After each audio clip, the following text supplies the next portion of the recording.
આપ જોઈ રહ્યા છો સંદેશ ન્યૂઝ। હું છું અંકિત। ગુજરાતમાં 27% ઓબીસી કોટા સંબંધિત કેસમાં સુપ્રીમ કોર્ટમાં સુનાવણી હાથ ધરવામાં આવશે। સીજીઆઈની અધ્યક્ષતાવાળી બેન્ચ આ કેસની સુનાવણી કરવાની છે। એક સમાન 27% કોટા લાગુ કરવાનો વિરોધ થઈ રહ્યો છે। સ્થાનિક ચૂંટણીઓ પર તાત્કાલિક પ્રતિબંધની માંગ થઈ રહી છે। ત્યારે પાટીદાર નેતા દિનેશ બાંભણિયાએ આ મામલે પ્રતિક્રિયા આપી। સુપ્રીમ કોર્ટના નિર્દેશનું પાલન કરવામાં નથી આવ્યું। રાજ્યમાં એક સરખી રીતે લાગુ કરાયો છે, ત્યારે ચૂંટણી પર રોક લગાવવાની માંગ કરવામાં આવી રહી છે। સુપ્રીમ કોર્ટમાં આજે આ મામલે સુનાવણી થવાની છે અને જે સ્થાનિક સ્વરાજની ચૂંટણી છે તેના પર રોક લગાવવાની માંગ અરજીમાં કરવામાં આવી છે। ગુજરાતમાં 27% ઓબીસી કોટા મામલે સુપ્રીમ કોર્ટના આજે આ મામલે સંબંધિત સુનાવણી થવાની છે। સીજીઆઈની અધ્યક્ષતાવાળી બેન્ચ આ કેસની સુનાવણી કરશે।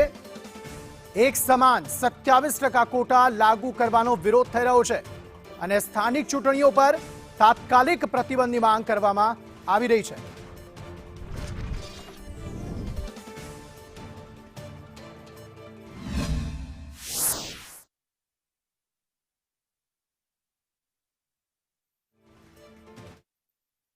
पाटीदार नेता दिनेश बांभणिया जी हैं, जो कि चुनावी प्रक्रिया गुजरात में फिलहाल लोकल बॉडी की चल रही है, उस पर रोक लगाने की उन्होंने मांग की है। हमारे साथ बातचीत करने के लिए वो खुद हैं और आज सुप्रीम कोर्ट में इसी मसले पे सुनवाई है। गुजराती में बताइएगा सर कि आखिर जब चुनावी प्रक्रिया चल रही है तब आप इस मसले को लेकर सुप्रीम कोर्ट में क्यों आए हैं?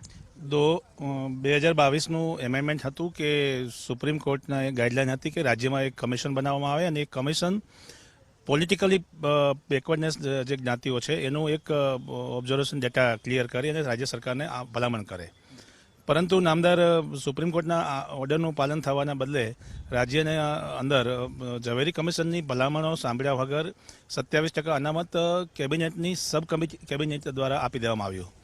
અમે 2025માં ગુજરાત હાઈકોર્ટમાં અરજી કરી હતી ને એનું જજમેન્ટ આવ્યા પહેલાં રાજ્ય સરકારે ચૂંટણી જાહેર કરી દીધી। એટલે ચૂંટણી પંચે જે ચૂંટણી જાહેર કરી છે એમાં ઓબીસીનું જે 27% અનામતની જે સીટોની ફાળવણી થઈ છે એ રોસ્ટર ક્રમાંકની અગેન્સ્ટમાં વિરુદ્ધમાં થઈ છે।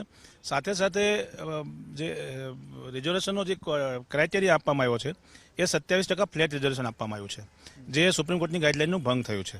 એટલે અમે સુપ્રીમ કોર્ટ પાસે દાદ માંગી છે કે રિઝર્વેશનની જે પોલિસી છે એ સુપ્રીમ કોર્ટની ગાઈડલાઇન મુજબ સ્ટેટ ફોલો નથી કરી રહ્યું, તો એ પ્રમાણે ફોલો કરે અને ફોલો કર્યા પછી જ એને ઇલેક્શનમાં ઇમ્પ્લિમેન્ટ કરવામાં આવે।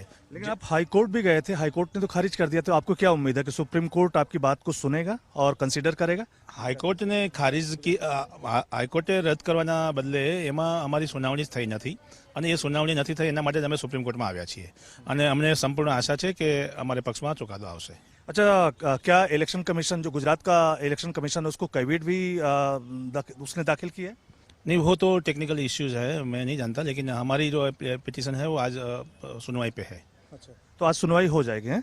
हमें आशा है कि सुनवाई हो जाएगी। 87 नंबर पे लगी हुई है। चलिए सर, तो मिलते हैं आपसे। तो आपने सुना पाटीदार नेता को, जिनकी तरफ से कहा जा रहा है कि सुप्रीम कोर्ट के जो निर्देश थे, खास करके त्रिस्तरीय नियम को लेकर के, वो फिलहाल जो लोकल बॉडी का इलेक्शन हो रहा है उसमें जब लागू नहीं किया गया है, इसी को चैलेंज करने के लिए ये यहाँ पे आए हैं। और उसमें सबसे बड़ी दिक्कत इनको ये है कि 27% जो ओबीसी रिजर्वेशन है वो एक समान तौर पर पूरे प्रदेश में लागू किया गया है।